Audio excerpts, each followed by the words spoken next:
Dear student, स्वागत है आप सभी का अपने YouTube channel drill of nursing पे। हमने लास्ट क्लास में डिस्कस किया था कि नॉन कम्युनिकेबल डिजीज क्या है, इसके रिस्क फैक्टर क्या है। उसमें मैंने कुछ डिजीज भी आपको बताई थी। इसमें आपका एक था हाइपरटेंशन, डायबिटिक मेलाइटिस, कैंसर। ठीक है, तो इसके बारे में मैंने आपको बताया था कि इनके मेन रिस्क फैक्टर क्या है, ये कैसे कैसे ये डिजीज कॉज होती हैं। और उससे प्रीवियस लेक्चर में मैंने डिस्कस किया था कम्युनिकेबल नॉन कम्युनिकेबल डिजीज क्या है। मैं आशा करता हूँ कि आपके लिए ये लेक्चर काफ़ी हेल्पफुल रहे होंगे, और इसी तरीके के इंपॉर्टेंट टॉपिक के लिए हमारे यूट्यूब चैनल के साथ जुड़े रहिएगा। लाइक, शेयर एंड सब्सक्राइब कीजिएगा।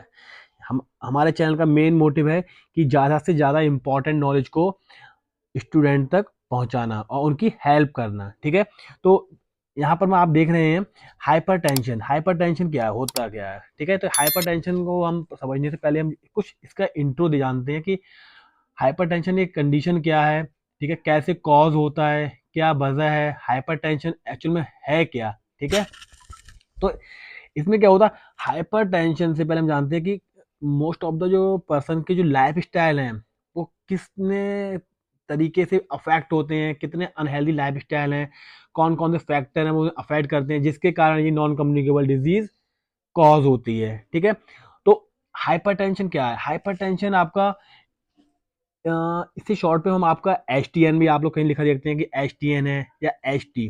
ठीक है, एच टी एन का मतलब होता है हाइपर टेंशन। ठीक है, तो it is also known as made it is also known as high blood pressure. ठीक है, it is also known as high blood pressure is a long term medical condition which the blood pressure in the arterial is presently elevated. ठीक है, जो कि sentence में जो मैंने आपको भी बताया कि ये क्या होता है, ये इसमें क्या हाइपरटेंशन कब होता है या हाइपरटेंशन कंडीशन कब आती है। इसमें क्या होता है, पर्सन का ब्लड प्रेशर बीपी हाई होता है। ठीक है, और इसमें क्या होता है, जो ब्लड होता है, ठीक है, blood pressure in the RT. ठीक है, जो ब्लड का प्रेशर होता है वो किस पे, वो आरटी क्या करता है, इलेबरेट करता है। ठीक है, इसमें क्या है आपका, इसमें पर्सन का जो बीपी होता है, ये सिस्टोलिक ब्लड प्रेशर और एक डायसिस्टोलिक ब्लड प्रेशर, ये आपके दो प्रेशर होते हैं। ठीक है, तो सिस्टोलिक क्या होता है 140 mmHg एंड डायसिस्टोलिक आपका होता है 90 mmHg की आपकी फुल फॉर्म है मिलीमीटर मरकरी। ठीक है, तो यहाँ तक आपको कॉन्सेप्ट क्लियर हो गया होगा कि हाइपरटेंशन किस कंडीशन के कारण कॉज होता है, या हम कब फाइंड आउट करते हैं कि हाइपरटेंशन कंडीशन एग्जैक्ट में है क्या। ठीक है, नेक्स्ट पॉइंट आप देख रहे हैं आपका टाइप। ठीक है, तो हाइपरटेंशन को मेनली टू पार्ट में क्लासिफाई किया गया है, primary hypertension and then secondary hypertension. ठीक है, primary hypertension and secondary hypertension. इससे पहले मैं आपको एक इंपॉर्टेंट पॉइंट बताता हूँ, इसमें आपका था pre hypertension, hypertension stage first, hypertension stage second. ठीक है, तो हाइपरटेंशन जो आपका प्री हाइपरटेंशन जो वर्ड मैंने यूज किया था, इसमें आपका बीपी जो सिस्टोलिक ब्लड प्रेशर होता है आपका वो 120 या 139 सिस्टोलिक ब्लड प्रेशर होता है, और डायसिस्टोलिक आपका होता है 80 या 89 mmHg। mmHg की मैंने फुल फॉर्म आपको प्रीवियस अभी अभी जस्ट बात आई है, मिलीमीटर मरकरी। ठीक है, फिर मैंने आपसे एक पॉइंट डिस्कस किया था कि हाइपरटेंशन फर्स्ट स्टेज फर्स्ट जो हाइपरटेंशन होती है उसमें सिस्टोलिक ब्लड प्रेशर क्या होता है आपका, उसमें सिस्टोलिक ब्लड प्रेशर आपका 140 या 159 mmHg। ठीक है, और डायसिस्टोलिक क्या होता है आपका इसमें 90 या 99 mmHg। ठीक है, फिर देन इस पर मैंने एक पॉइंट और आपसे डिस्कस किया था, hypertension stage second, pre hypertension, hypertension stage first and then hypertension stage second. इसमें क्या है आपका, इसमें जो हाइपरटेंशन स्टेज सेकंड है, इसमें आपका सिस्टोलिक बीपी मोर देन 160 और डायसिस्टोलिक 100 mmHg होता है। ठीक है, एक कंडीशन होती है प्रेगनेंसी इंड्यूस हाइपरटेंशन। इसमें क्या है, जब माँ प्रेग्नेंट होती है उसमें भी एक कंडीशन होती है हाइपरटेंशन, जिसकी वजह से क्या होता है, जब माँ का बीपी इंक्रीज होता है तो बच्चे को प्रॉपर तरीके से न्यूट्रिशन नहीं मिल पाता है, जिसकी वजह से क्या होता है, बच्चे की जो ग्रोथ होती है, बच्चे का डेवलपमेंट होता है, उसमें थोड़ा, बच्चे का जो नॉर्मल वेट होता है आपका, ठीक है, वो थोड़ा, उसे जब प्रॉपर न्यूट्रिशन नहीं मिल पाएगा तो बच्चे को तो बच्चे की ग्रोथ कैसे होगी, तो, उसकी ग्रोथ स्लो होगी। माँ के द्वारा जो जो माँ कंज्यूम करेगी वो प्रॉपर तरीके से बच्चे को नहीं पहुंच पाएगा, ठीक है। तो इससे माँ के लिए और बच्चे के दोनों के लिए क्या होता है, रिस्क होता है, ठीक है। तो जो प्रेगनेंसी इंड्यूस हाइपरटेंशन है, ये क्या होता है, because of increase production of hormones and enzyme during pregnancy, ये कॉज करती है आपकी प्रेगनेंसी इंड्यूस हाइपरटेंशन, ठीक है। तो यहाँ पर मैंने आपसे जो पॉइंट डिस्कस किया था, टाइप टाइप में आपका मैंने बोला था प्राइमरी हाइपरटेंशन और सेकेंडरी हाइपरटेंशन। तो जो प्राइमरी हाइपरटेंशन होता है, इसमें क्या होते हैं, इसमें कोई सिम्टम्स कॉज नहीं होते हैं, it is the elevating in BP without any identify cause, ठीक है।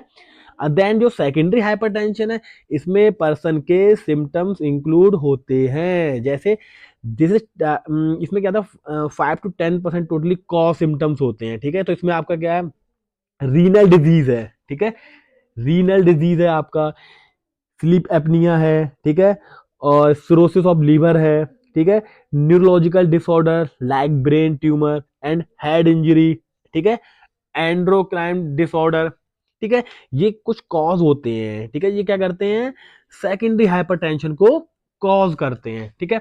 नेक्स्ट पॉइंट है आपका सिम्टम्स, ठीक है।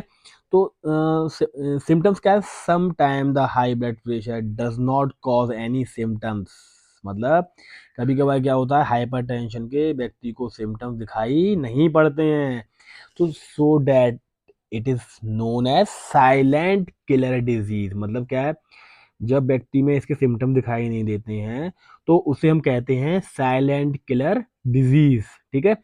बट क्या होता है इसमें, कभी कभी कुछ सिम्टम दिखाई देते हैं, लाइक जैसे आपका सीवियर हेडेक, ठीक है, पर्सन को सीवियर हेडेक हो रहा है, ठीक है, उसका नोजिया हो रहा है, वॉमिटिंग हो रही है, ठीक है, फटीक है, कंफ्यूजन है, ठीक है, और डिजीनेस है, और उसका चेस्ट पेन है, शॉर्टनेस ऑफ ब्रीथ है, हार्ट बीट उसकी रेगुलर हो रही है, ठीक है।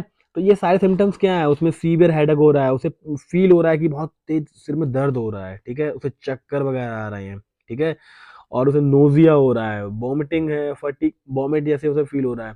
और समटाइम क्या होता है, आप लोगों को लगता है कि चलो हम लोगों ने जो अपना जो न्यूट्रिशन लिया है, जो अपने हमने खाया पिया है, उसकी वजह से ये कंडीशन कॉज हो रही है। बट क्या होता है, कभी कभार ये सिम्टम्स आपके हाइपरटेंशन के भी सिम्टम्स आपके होते हैं। नेक्स्ट आपका आप देख सकते हैं डायग्नोसिस। डायग्नोस्टिक क्या है, अब आपको ये पता चल गया कि सिम्टम्स क्या आ रहे हैं, टाइप क्या है इसके, इंट्रोडक्शन आपने डेफिनेशन देख लिया। अब डायग्नोस कैसे करेंगे सिम्टम्स के बाद, सिम्टम्स दिखाई दे तो, अब जब पता सिम्टम्स आ रहे हैं तो डायग्नोस तो करना बनता है ना, कि पर्सन को क्या डिजीज है, किसकी वजह से सिम्टम्स आ रहे हैं, ठीक है। तो डायग्नोस में क्या है, history collection and physical examination, it is very important कि पेशेंट का डाटा कलेक्ट करना। डाटा क्या है, पेशेंट की हम प्रेजेंट हिस्ट्री लेते हैं, पास्ट हिस्ट्री लेते हैं, ठीक है, प्रेजेंट इलनेस लेते हैं, पास्ट इलनेस पूछते हैं। इससे हमें क्या होता है, एग्जैक्ट पता चलता है कि पेशेंट को कंडीशन, जो अभी कंडीशन फाइंड आउट हुई है या जिसको फाइंड आउट करने जा रहे हैं, या फ्यूचर में इसके लक्षण थे या नहीं थे, या कि ये फर्स्ट टाइम है, इसके बारे में क्या होता है, हम फाइंड आउट करते हैं। तो इसमें क्या है, history collection and physical examination, ठीक है। देन नेक्स्ट है आपका एक पॉइंट आपका medical history of diabetic mellitus. Person की क्या करते हैं, मेडिकल हिस्ट्री लेते हैं, ठीक है, पर्सन की हम मेडिकल हिस्ट्री, कोई ऐसा तो नहीं है कि उसकी लॉन्ग टाइम से मेडिसिन चल रही है, कोई दवा चल रही है जिसकी वजह से कंडीशन कॉज हो रही है, ठीक है। आप देखते हैं कि जैसे जैसे व्यक्ति क्या करते हैं, एज बढ़ती जाती है तो वो क्या है, मेडिसिन ले लेते हैं बिना डॉक्टर के प्रिस्क्रिप्शन के, ठीक है। तो डायरेक्टली वो क्या करती है, पर्सन के बॉडी के ऑर्गन होते हैं उसे अफेक्ट करती हैं, ठीक है। नेक्स्ट आपका है, हम इसमें पेशेंट का कराते हैं कंप्लीट ब्लड काउंट, पेशेंट की हम टेस्ट वगैरह कराते हैं, ठीक है, चेस्ट एक्सरे, जैसे उसमें आपने देखा कि पेशेंट को चेस्ट पेन हो रहा है, ठीक है, उसे शॉर्टनेस ब्रीथ हो रही है, तो हमें ये फाइंड आउट तो करना है ना, हमें ये देखना है कि ये सिम्टम्स उसमें क्यों आ रहे हैं, किस लिए आ रहे हैं, क्या वजह है, ठीक है। तो इसके लिए हम क्या करते हैं, पर्सन का चेस्ट एक्सरे कराते हैं। चेस्ट एक्सरे से क्या होता है, पेशेंट का एग्जैक्ट जो लोग सिम्टम्स होता है वो फाइंड आउट होता है। जैसे क्या होता है, लंग्स के हम प्रॉपर फंक्शनिंग के लिए हम कराते हैं पीएफटी। पीएफटी होता है पल्मोनरी फंक्शन टेस्ट। इसमें क्या होता है कि पर्सन के जो लंग्स हैं वो कितने स्ट्रांग है, कितने कैपेबल है, या कितने वो फंक्शनिंग में है, ठीक है। नेक्स्ट है आपका ECG. ECG electrocardiograph, it is a very important to finding the heart position. ये क्या कि जो हार्ट जब पंप करता है, ठीक है, तो ब्लड हमारे बॉडी में क्या होता है, सर्कुलेट होता है, ठीक है। तो ईसीजी, जब हम पेशेंट का ईसीजी कराते हैं तो हम देखते हैं कि जो ईसीजी वेव है, ठीक है, वो एग्जैक्ट क्या होता है, पर्सन की हार्ट की जो रिदम है उससे क्या करती है, वो फाइंड आउट करती है। अगर उसमें कोई अबनॉर्मलिटी है, ठीक है, कोई प्रॉब्लम है, तो हम ईसीजी के थ्रू क्या है, हम डॉक्टर्स हैं वो देखते हैं और फाइंड आउट करते हैं और पेशेंट के लिए वो ट्रीटमेंट प्रोवाइड करते हैं या उसके लिए सजेशन देते हैं, ठीक है। तो आपने देखा जो डायग्नोसिस इवैल्यूएशन होता है, जिसमें हम पेशेंट का सिम्टम्स के अकॉर्डिंग हम उसके डायग्नोस कराते हैं। तो ये सारे जो डायग्नोस मैंने आपको बताए, ये सारे डायग्नोसिस पेशेंट की हिस्ट्री कलेक्ट करने के लिए बहुत ही इंपॉर्टेंट होते हैं। हिस्ट्री कलेक्ट मतलब पेशेंट को बेटर से बेटर ट्रीटमेंट देने के लिए, ठीक है। नेक्स्ट आप देख रहे हैं पॉइंट मैनेजमेंट। अब आपने क्या करा, सिम्टम्स आपने उसके देखे और आपने डायग्नोस कराया। डायग्नोस के बाद आपका जो है अब क्या करना है, जब पता चल गया आपको पेशेंट को हाइपरटेंशन है या पेशेंट को हाइपरटेंशन कोई और कंडीशन है, तो आप क्या करेंगे, आप उसे क्योर तो करना है ना, उसे ठीक तो करना है। तो ठीक करने के लिए क्या है, हम एक प्रॉपर एक प्लानिंग करते हैं, जो कि आप लोग जो आप लोगों ने नर्सिंग प्रोसेस में फर्स्ट ईयर में आप लोगों ने पढ़ा होगा, नर्सिंग प्रोसेस, ठीक है। इसी तरीके से क्या है, अब मैनेज क्या करना है कि जो फाइंड आउट हुआ है, जो हमने इन्वेस्टिगेशन कराने के बाद जो हमें डाटा कलेक्ट हुआ है, जो हमें कंप्लेंट मिली है पेशेंट की हिस्ट्री में, उसे दूर तो करना है ना, मैनेज करना है। तो मैनेजमेंट मैनेजमेंट में क्या, mainly the management of hypertension is possible by two ways. मतलब क्या है, दो भागों में क्या है वो डिवाइडेड है कि हम उसे कैसे मैनेज कर सकते हैं। तो पहला पॉइंट है आपका, आशा करता हूँ आप मेरे पॉइंटों को ध्यानपूर्वक नोट भी कर रहे होंगे और सुन भी रहे होंगे, ठीक है। तो मैं डायरेक्टली पॉइंट पे आता हूँ, मैनेजमेंट लाइफ स्टाइल मॉडिफिकेशन, ठीक है, life style modification. Then second है आपका फार्माकोलॉजिकल थेरेपी। तो जो मैंने मैनेजमेंट में आपका पहला पॉइंट आपको बोला कि लाइफ स्टाइल मैनेजमेंट, तो लाइफ स्टाइल मॉडिफिकेशन बहुत ही जरूरी है, ठीक है, क्योंकि जो आजकल की अनहेल्दी लाइफस्टाइल है, जो आजकल के जो यूथ हैं जो अनहेल्दी लाइफस्टाइल यूज कर रहे हैं, उससे क्या है, बहुत सारी डिजीज कॉज हो रही हैं, ठीक है। उनका प्रॉपर स्लीपिंग पैटर्न नहीं है, प्रॉपर खाने का वे नहीं है, अनहेल्दी डाइट प्लान है, ठीक है। तो ये क्या है, बहुत सारे डिजीज कॉज कर रहे हैं। इसमें क्या है, उनका उनका जो हेल्दी हमें क्या कराना है, हमारा जो मैनेजमेंट क्या है, हमें मैनेज करना है ना उनके लिए। तो क्या कराना है, सबसे पहले हमें उनके लाइफ स्टाइल को मॉडिफाई करना है, ठीक है, जिसमें आप पहला है वेट, वेट को कम करना है। उन्हें सजेस्ट करना है कि आप ओवर वेट हो रहे हैं या ओबेसिटी है, तो क्या करना है, वेट को कम करने की हमें उन्हें सलाह देनी है, ठीक है। इसमें क्या है, और आपका है रिड्यूस एल्कोहल। अगर पर्सन एल्कोहल कंज्यूम करता है तो उसे अवॉइड करना है, कि अगर आप इसी तरीके से एल्कोहल कंज्यूम करते रहेंगे तो आपकी बॉडी के लिए ये बहुत ज्यादा हार्मफुल है, ठीक है।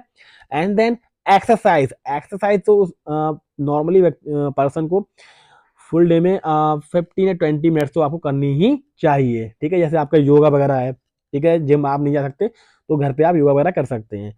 और आपका स्ट्रेस मैनेजमेंट, स्ट्रेस क्या है कि कम, तनाव तो कॉमनली ऑब्वियसली बनता है, क्योंकि आजकल आप जो लाइफस्टाइल है, जॉब है, स्टडी है, तो स्ट्रेस तो रहता है, लेकिन हमें कोशिश क्या करनी है कि स्ट्रेस को कम से कम करना है।